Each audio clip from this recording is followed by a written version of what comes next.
Hey there, viewers, it's Charlie. I'm back again with another, not Transformers, but this time a GoBots review. Yeah, since I've been doing a lot of complicated figures recently, most of them being movie figures, I decided, well, why not do a more simple figure for a change? So, yeah. So, today's review is going to be on Tux, or as he's also known as, Stretch. Yeah, I think Tux is a way better name, to be honest. Because, he's supposed to be a limousine, so he's supposed to be all special and posh. Tux, like tuxedo. I don't know why he's also called Stretch. Although that's just me being stupid, but seeing how he's called Tux, well, how his toy is called Tux, that's what I'm going to call him for the rest of this video. But yeah, Tux here is a limousine. And as you can see, a British one at that. At least I'm pretty sure it's British. Maybe that was a sticker that was added later on by the previous owner. I'm not sure. But I'm going to go ahead and say that this is a British limo. I mean, nevertheless, this is a really cool looking vehicle. If I can just adjust the wheels.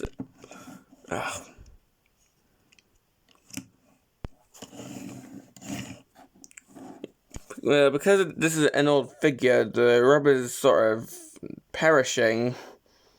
But I'm sure back in the day, this could roll really well, but yeah, now the wheels are a bit wobbly.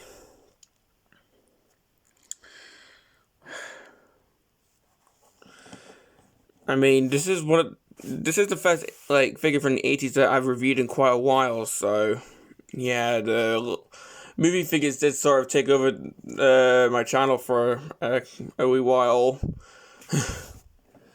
Don't worry, I am planning on reviewing a Generation 1 figure very soon. I just don't have it yet, but I will review it a few days after I get it, so stay tuned. But before I go off on a tangent, let's have a 360. As I've already showed, he's got a UK flag. He's got this emblem on the side. If I just have a quick look, because my phone's not focusing. Pretty sure that's meant to be a continent. I'm not sure which one. But yeah, the sticker's peeling. I'll look at the back. The other side, we've got the same details. The front, yeah, the chrome is obviously flaking off. The top and the underneath, where we don't have any robot kibble or junk underneath, but we do have this gap. Well, underneath, it does say, if I'll even focus, MR46, so this is number 46 in the Machine Robo line. Oh, and the screws are all rusty. Yeah, this is a 1980s figure, alright.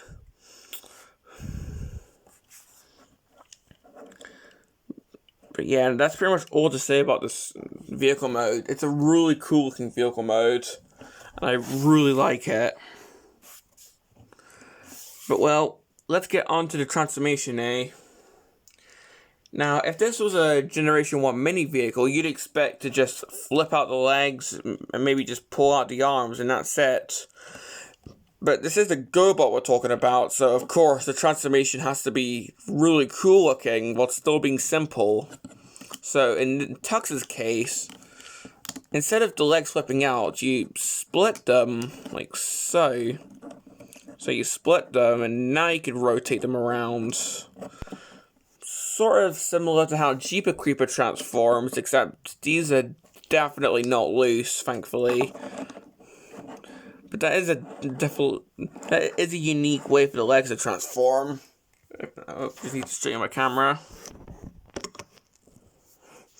But yeah, as I was saying, That's definitely a unique way for the legs to transform instead of them just flipping around.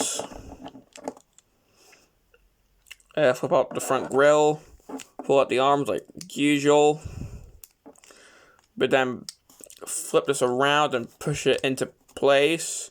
This pretty much just becomes a waist piece. Push the arms up, and that pushes up his head, which is, it's got a cute little top hat. And then move down the arms.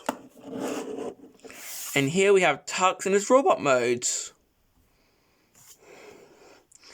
So, yeah, that's definitely well, it is a simple transformation. It's still rather dynamic compared to Generation 1 mini vehicles, who the GoBots normally scale with.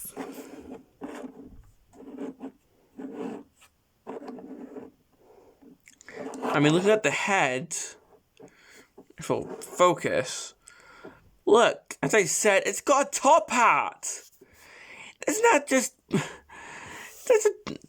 I just love that. I just love how it looks. I mean, it just shows that this guy is quite the dapper robot. Like, he's the fat controller of the GoBots. Okay, jokes aside. Well, the top hat is cool. Sadly, his head doesn't have any articulation.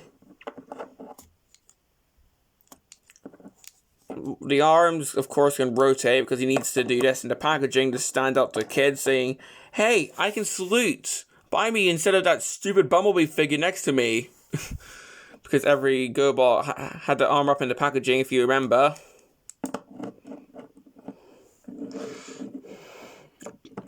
And I guess if you want to get...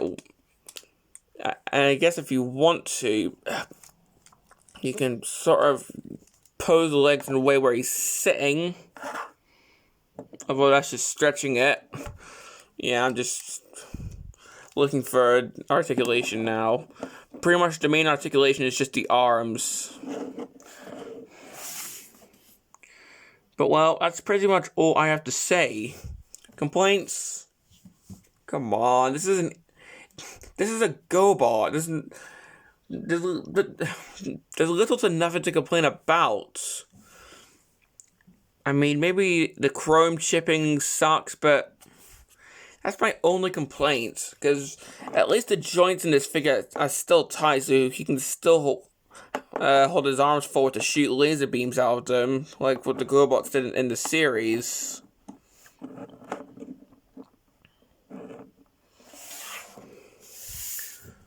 And well, that's pretty much all I have to say.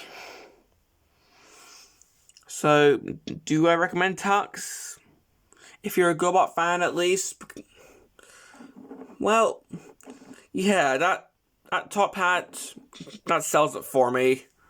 But well, I do have to warn you, trying to pull this bit for the transformation can be a bit hard, so it's best if you just grab on and pull as hard as you can, but try not to pull from the grill because you could break it off, so be careful.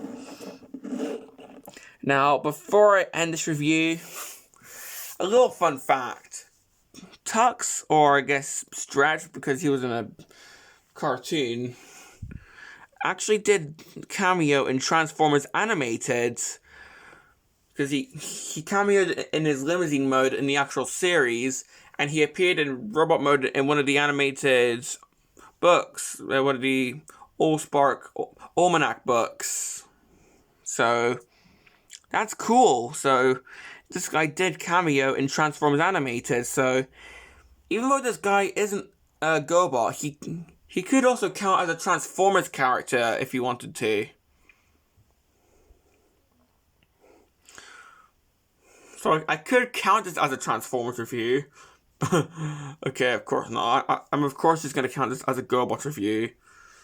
But well, this is the end of this GoBots review. And this is Charlie Young, signing off.